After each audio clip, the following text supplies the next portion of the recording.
Welcome to the Power in Motion podcast, the show for women who want to develop a kinder relationship with their body so you can feel healthy, happy, and confident without restricting food, doing torturous exercise, or constantly worrying about the number on the scale. I'm your host, Kim Hagel, size-inclusive fitness specialist and certified non-diet health and life coach specializing in body image. This podcast is here to provide weight-neutral, health at every size aligned information and coaching on sustainable habits and mindset shifts so you can feel your very best in the body you have right now. Let's lace up our runners and go for a walk while we chat. Hi, friends. Welcome back to the Joyful Movement Show. Hey, if you're just joining us for the first time, I want to welcome you. Thank you so much for being here. My name is Kim Hagel, personal trainer, registered holistic nutritionist, and I started this podcast to help women just like you heal their relationship with exercise so they can tap into their internal motivation and start having fun with movement as a form of self-care. And if you've been around here for a while, I want to thank you for coming back. I'm always super thankful for each and every one of you. And special thanks to those who have left a review over on iTunes. Rating and reviews help my show to pop up in the search bar for other women who are looking for this stuff. So thank you for helping to spread the word about the Joyful Movement Show. Going to give a shout out to a listener today. This review is from Stacy. And she says, amazing. Kim has so much to offer this world with her experiences, her knowledge, and her kind heart. I'm so excited she'll be reaching more women through these podcasts. Thank you so much, Stacy, for your kind words and for leaving a review. Really does mean the world to me. So if you're listening to this podcast in real time, it's just a few days after Christmas of what's probably been the craziest year of human history. Not sure about you, but our Christmas definitely looked a lot different this year. There were no parties to go to. We did porch visits with our parents and Zoom calls with our extended family. It certainly wasn't ideal. It was kind of sad, but I'm really thankful for technology and that everyone is staying safe and healthy. One thing that is the same this year is that we always take this week between Christmas and New Year's to just totally chill. So it's really timely that we're talking about your need for rest on this particular week. I'm still teaching a few movement classes over the holidays, but otherwise I'm taking a very intentional break from all the other responsibilities while I have the kids home. Traditionally, we spend this week in our new Christmas pajamas on the couch, watching movies, eating whatever leftovers we can scrounge out of the fridge. Anne of Green Gables is our Boxing Day annual tradition. My Canadian friends will know what a classic movie that is. Which brings us around to our topic for the day, which is the 7th principle of joyful movement and honoring your need for rest. And I'm wondering, how often do you give your body a total break like this? Are you someone who schedules your rest days, or does your body dictate when you rest? Today, I want to explore with you the benefits of both scheduled rest days and unplanned rest that you're maybe a little reluctant to take because, of course, that interferes with your goals. So a couple of weeks ago, back on episode 7, we talked about why rest is such an important part of your movement practice. Whether you're an athlete or whether you're like me and don't really have anything specific that you're training for, you're just enjoying a daily moderate intensity movement practice, it's still important for the body to take a break on a regular basis. So to recap, the benefits of resting, and depending on how intensely you move your body, you might need to rest anywhere from 1 to 2 days a week, maybe more, maybe less, depending on what you're doing. But resting provides the following benefits to your body. First of all, it actually improves your strength. So if you're someone who does strength training, then what happens during your workouts, your exercise sessions, is that your muscles experience tiny microscopic tears, which need time to heal after your movement session. And it's that healing that actually makes your muscles grow and get stronger. So it's in the rest that your muscles make their gains. Resting also prevents muscle fatigue. So if you do more endurance or circuit type activity, you need rest days to replenish your glycogen stores in your muscles. So that's the stored glucose that you need to draw upon to get through longer, harder endurance activities. Resting also improves your energy and your performance. Allowing those muscles to heal and refill with glycogen means they have more strength and power and endurance for your activity, and you'll be able to get through your workouts easier. Without adequate rest, you can run the risk of overtraining, which can actually cause the opposite result than you want. Resting, of course, helps you sleep better. So it allows your cortisol levels to come down and your nervous system to relax, and therefore you sleep better. And resting finally prevents injury. Pushing through when you're depleted and your muscles are sore can actually put you at risk of further injury. So, those are the benefits of rest on our physical body. And from a physiological standpoint, rest is important to help our body stay strong and healthy and functioning its best. But there's more benefits beyond that go into our other three bodies. And remember, on episode 4, we talked about our mental, spiritual, and emotional bodies as well. Giving your physical body a break allows you to take time to notice whether you're feeling balanced in the other areas of your life and to reflect on ways to care for the other parts of you beyond the physical. Now, I always recommend considering the needs of your whole self before, during, and after every movement session. So, tuning in to what your body feels like and needs before you even start your movement session, asking what would be in your best interest today is a great practice to get into. But going along with that, I also really like to use my scheduled rest days to do some form of gentle restorative movement, some reflection, journaling, meditation activities that help me connect to my mental, emotional, and spiritual side. So that's where you can really reap the benefit of taking rest days. And it's important to note that when I say rest, it doesn't have to mean laying on the couch doing nothing. Although there is a time and a place for that too. When your physical body is sick or just completely exhausted, that's exactly where you should be. But generally speaking, though, when I'm talking about rest, I'm talking about more gentle, restorative, reflective type movement. I really do believe that our bodies crave movement each and every day or almost every day, but that doesn't have to mean working out every day. So what might a rest day look like? Well, man, there are so many great activities that can give your body a physical break while nurturing those other sides of you.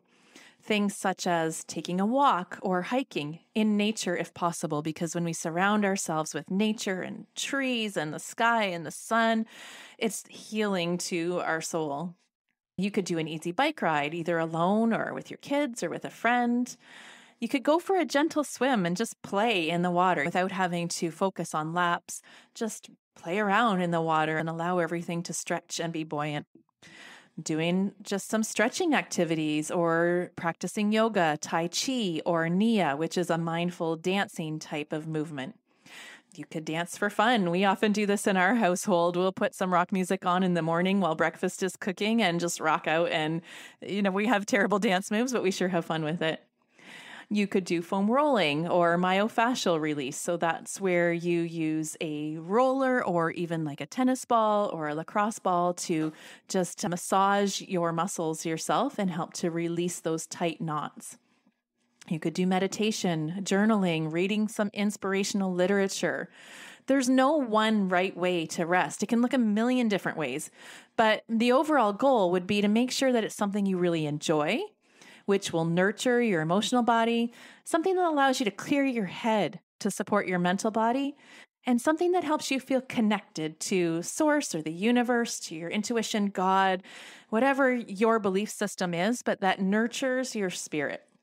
Rest at the end of the day should allow your physical body to recover and get stronger, and it should do the same for your mind, heart, and spirit. You should feel rejuvenated, motivated, and energized for the next day. It should rekindle your spark for joyful movement.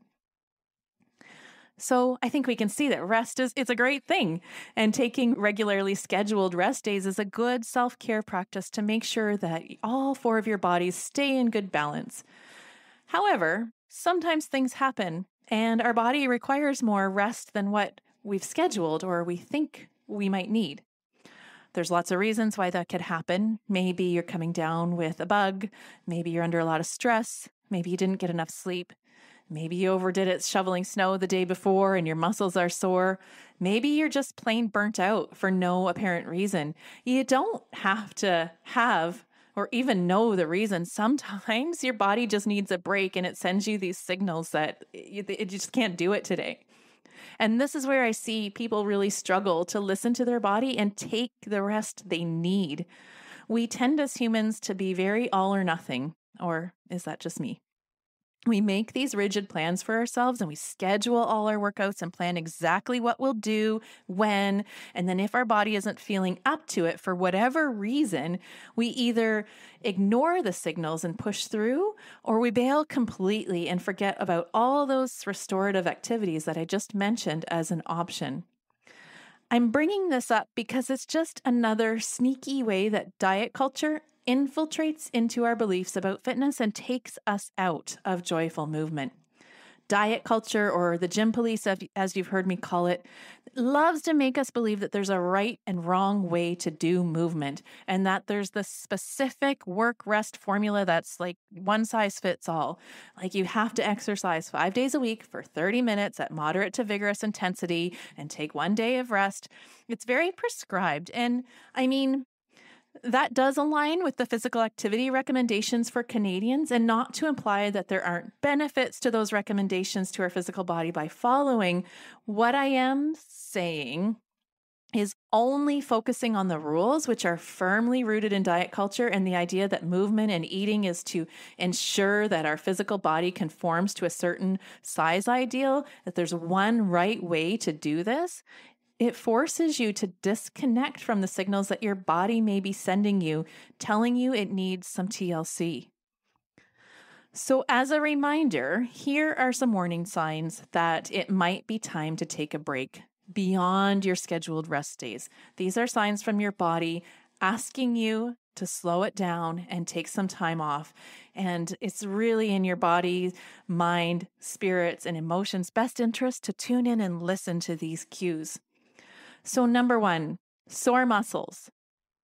Well, it's normal sometimes to feel a little sore after exercise.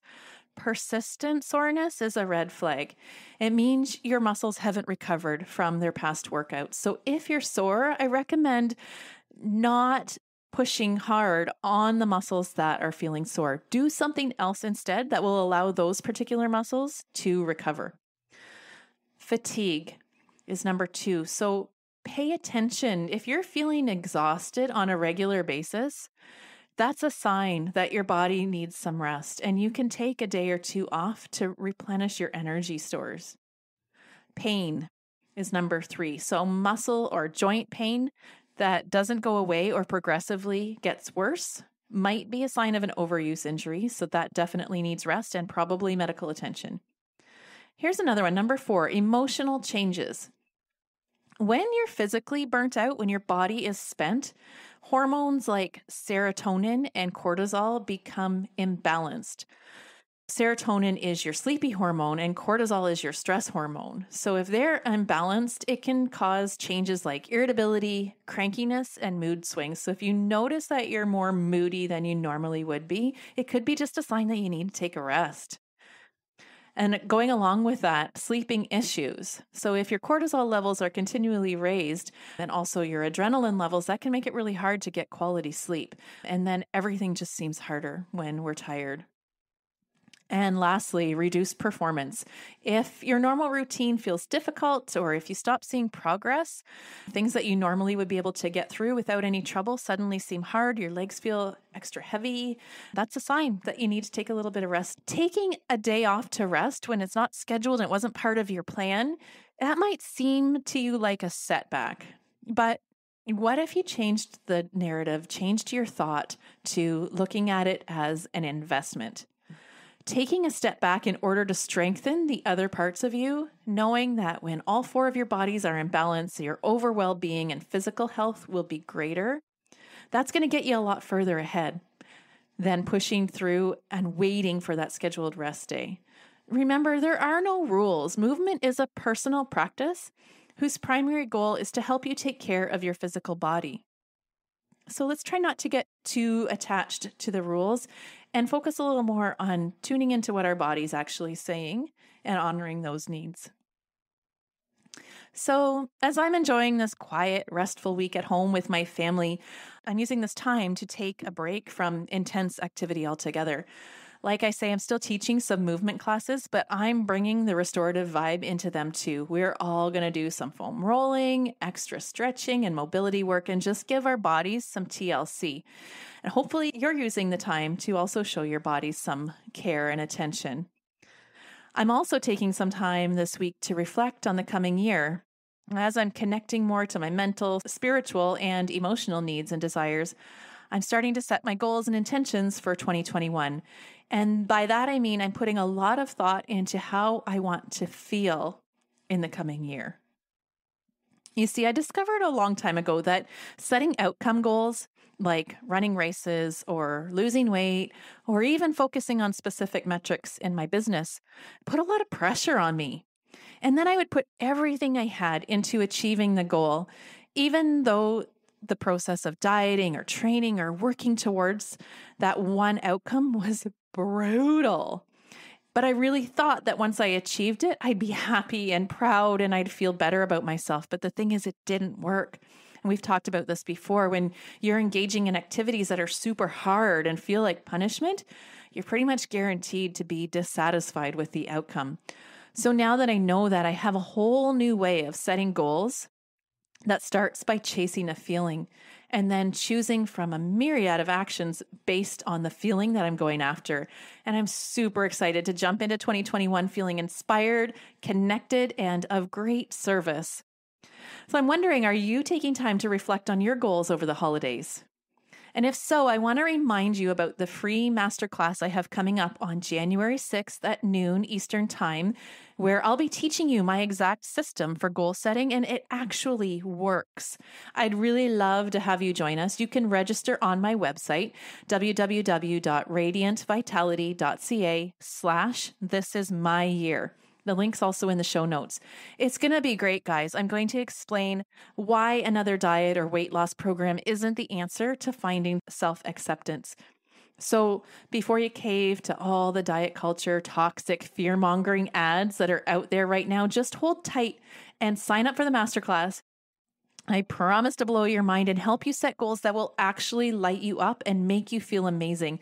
I use this exact system with the participants in my coaching program, and all of them across the board have experienced incredible results that start instantly. The great thing about this system of goal setting is that you can start seeing results the day that you set your goals. It's not a long-term thing that you're chasing.